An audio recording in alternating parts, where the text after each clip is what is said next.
Hey, welcome. We've all been there, stuck in some kind of disagreement that just feels impossible to solve. Well, today, we're going to dig into a really powerful framework for not just ending conflicts, but actually turning them into moments of real healing and growth. Right at the heart of this whole idea is this incredible analogy. Think about it. Conflict is like a cracked stained glass window. The beauty, the design of the community, it's all still there. But those cracks, those fractures, they twist and distort the light that's supposed to be shining through. It's just the perfect way to understand both the pain of the problem and the potential path back to wholeness.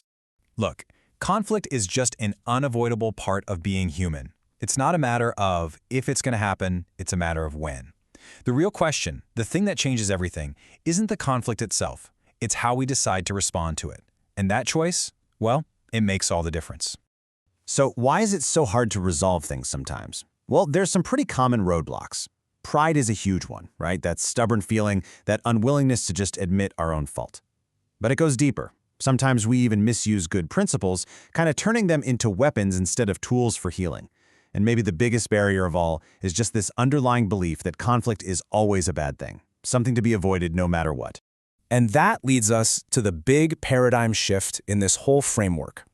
What if we stopped being afraid of conflict? What if we started seeing it as an opportunity for something better, something stronger, to actually grow out of the broken pieces? This lays out that shift perfectly. On one side, you have the way we usually see it. Conflict is a threat, a sign of failure, a battle you have to win. But on the other side, you see this completely different view. Conflict as an opportunity for grace, a chance for real healing, a path toward actually understanding each other better. It's a total game changer, moving from a win-lose fight to a win-win resolution. And listen, the ultimate goal here isn't just to get people to stop fighting.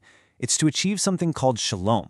This is such a key idea. It's not a ceasefire. It's not an awkward truce where nobody makes eye contact. It's a deep, meaningful state of complete wholeness, harmony, and true flourishing in our relationships.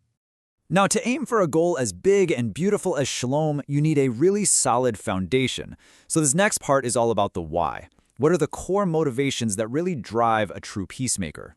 So the purpose, you see, isn't just about a selfish desire to have things be quiet and calm. It's way bigger. It's about modeling love and humility. It's about actually strengthening the entire community and turning something negative into a source of healing. It's really about answering a higher call to be someone who brings people together in a fractured world. And that call is anchored in foundational texts, like this one right here. This isn't just a nice little saying, it frames peacemaking as this profound spiritual act. It's suggesting that when we actively work to bring people back together, we're actually reflecting the very character of God. Okay, so we've got the why. Now let's talk about the how. This framework offers a super practical and memorable toolkit for navigating these tough conversations. It's called the 4 Gs of peacemaking. What's so powerful about this is the structure. It starts with looking up. How can I honor God in this? Then, and this is so crucial, it turns inward. Okay, how can I own my part in this mess? It's only after that self-reflection that it moves outward, to gently helping others, and then finally moving forward together to find a solution. Knowing the steps is one thing, but actually putting them into practice? Yeah, that's a whole other challenge. So let's dive into some really key insights for making this framework a reality. This right here is an absolutely critical balancing act.